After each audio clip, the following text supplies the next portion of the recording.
Now, as you can see, if you've ever seen an engine bay on one of these, this is in bits. So what I'm doing right now is I'm trying to get the injectors out because I have a suspected, or a couple suspected, leaky injectors. Now, you're probably going to think, how does he know his injectors are leaking? Well, I'll tell you how. So if I'm driving the car for a while and it gets nice and hot and I'm sitting in traffic, you can kind of feel the engine stumble. Also, when you try and move off, the engine will try and bog down and stall. And looking at the AFRs, the car's running really, really rich. The fuel trims are working overtime to pull fuel out of that thing, and it's not working, and it's making it run terrible when it's really hot. And after a while, I mean, it drives perfectly fine. It's just an idle and, you know, trying to move off and stuff. It's kind of annoying. So anyway, I've had the plugs out. Plugs look good. So I don't know if injectors are leaky. I've done an ISTA injector leak test as well. I'm just going to be replacing all of them anyway to see if that cures the problem. I can't see any other faults why it will be running rich. I mean, it's really like so bad. Like if you open this, the filler cap, yeah, and you smell on the filler cap, this smells like a fuel tank. So this is not really what you want. And this oil maybe has 100 miles on it because I changed it because of the petrol smell. So I guess the injector's going to come out. We're going to find out if it's the injectors. I don't know. We're going to replace them and see. This is why you don't buy a BMW M6, because you're going to get into problems like this. That's going to cost you a lot of money. I mean, £80 an injector times 8, that's a lot of money. So, you know, injectors got to go in, and then hopefully that's our drivability stuff sorted. You know what I mean? So let's crack on with this, I suppose. I've already moved pretty much everything out the way, ECU, coolant reservoir and stuff like that.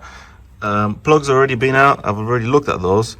They all look fine, so I don't see a plug that looks black or like running rich or anything like that. But either way, we're going to unbolt the fuel rail. There's 3 Torx, and then also all the connections on the injectors and the high pressure fuel pump on this side, and then the whole rail will come off. I've actually already done the other side. This one's a little dark, but you can see injectors are open, fuel rails out. Fuel rails on the table. That's a fuel rail out of an M6 and coil packs. But yeah, that's pretty much it. I mean, got to use a special tool to get the injectors out, which I have also bought. And yeah, fuel rail got to come out, then the injectors can come out, and we're going to see what they look like. Maybe we can see something wrong with them. Don't know, we'll find out. Obviously, as expected, we're going to run into problems. So 2 injectors are out, pull them out already. And there's a thing called a decoupling element, which is another half of this, which sits as like a spacer on the injector. So basically they are stuck at the cylinder head and they are coming apart in pieces, which is a problem. I've already done cylinder 1. That took me forever to get that out. I mean, it was really stuck in there, and you need to pick, and you also need to make sure none of the like debris from around the injector hole and anything like that goes into the port, into the engine. So I've got an air line in the spark plug to blow air out, you know, just trying to minimize the risk here. 2 injectors are out, as you can see. Came out very dirty, and I cleaned out these portholes with compressed air and brake cleaner before I pull these injectors out as well. But the tips themselves actually look alright. Not sure if these were leaking, but I guess we'll find out when the new set go in. Oh, also had to modify my trim clip tool, like a little hook, and that goes under the decoupling element to pull it out like this in the bore. So it's worked so far. I had to sacrifice this tool just for this job. So I'm going to try and get out, you can see, in that port down there. There you go. You can see the stock decoupling element, or the other half of it anyway, with the wires and stuff. So we have to get that out, and also make sure we don't get loads of stuff falling into that hole there. So yeah, that's going to be fun. So we've got the decoupling element out. As you can see, this is the upper half. This is the metal mesh in the middle, and then this is the lower part. As you can see, this one is beaten up to come out. Where's the other one? I might have a nut out. There we go. This is the one I just pulled out now with my new tool. As you can see, it goes underneath, picks up on the lip, and then pulls it straight out like that. Go underneath, and then we pull it like that. This was quite stuck in there. Same with this. but we got it out. So these two are free. I'm just getting out the last injector at the end there. Number 3 has already been replaced previously, so I'm going to leave this one alone, but this one at the back there is going to come out with the tool. As you can see, this part is the thread that screws onto the injector. Probably you can't see it on camera, but I'm screwing onto the injector now, like that. And then this one anti-clockwise to pull the injector out, and it's mounted on this little bracket setup here. So this is a special tool that you have to get to remove these injectors, because they are quite stuck and you can't get them with a slide hammer. Okay, we've got all these decoupling elements out. See, made a mess of all these stupid things. They're all out. Start pulling out the injectors on this side. Again, we can leave one injector. This back one is brand new. I've replaced this one myself already, and all these ones I've already pulled up and they're all loose. So, you know, you can see they're wiggling. There we go. This one's loose. This one's loose. Then we get to this one. This one's loose as well. It's the next day, and you know how we do. I didn't film much yesterday evening because I just wanted to get the job done, but we got every single injector out that we need to get out, all the decoupling elements out. I mean, have a look here. This is the passenger side. These ones are ruined as well. Came out like this. So we got all these ones out. We got all these ones out, and got all our injectors. Right here, these are all the old ones, and then these are the new ones.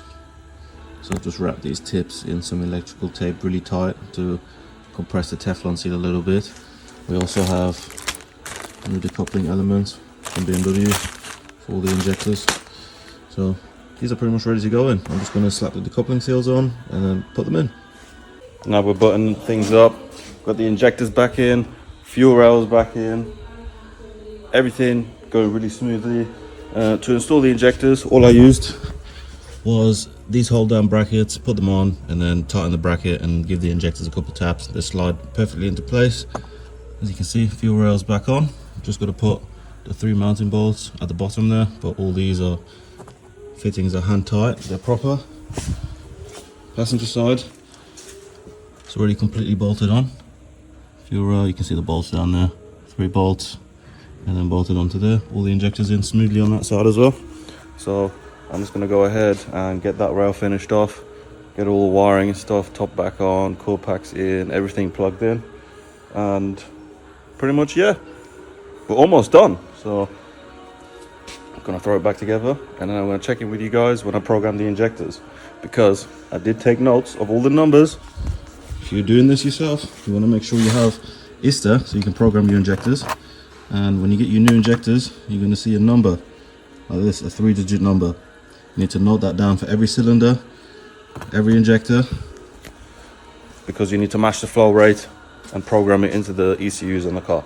So I've noted them down, and once this is all back together, we're going to boot up the laptop, jump on ISTA, program all the injector values, and then we're going to go for our first start and see how it drives and how it runs, and hopefully everything's all good after that. So let's get this back together. And it's back together just like that. So we're going to get the laptop out now after I've reconnected the battery, programming all the injectors, and we'll go for our first start.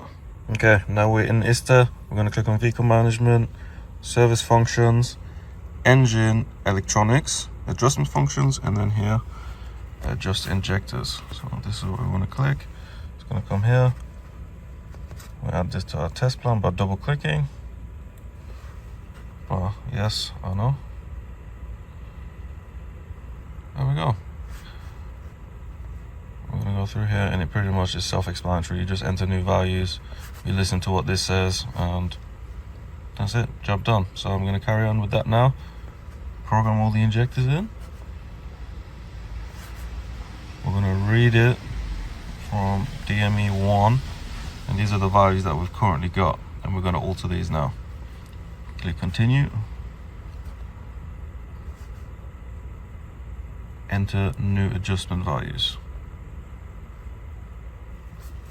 And we can do cylinder 1.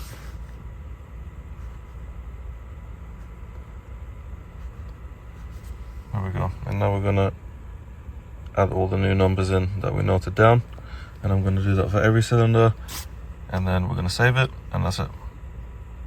Okay, so we're back. I've put in all the numbers, so we're changing 1, 2, 3 is the same, 4, 5, 6, 7, and then 8 staying the same because I've already replaced that injector. So we're going to click here no for other values to be entered. And we're going to click on continue, and then we're going to click save adjustment values, and we're going to click yes. Now we're going to reset our adaptations as well. There we go. And that's going to reset the adaptations, and then we're ready to go. We're going to prime the fuel pump as well because all the fuel lines will be dry. The pump hasn't primed. I've not heard it anyway, so I'm going to manually prime the pump through ISTA, and then we're going to go for our first startup.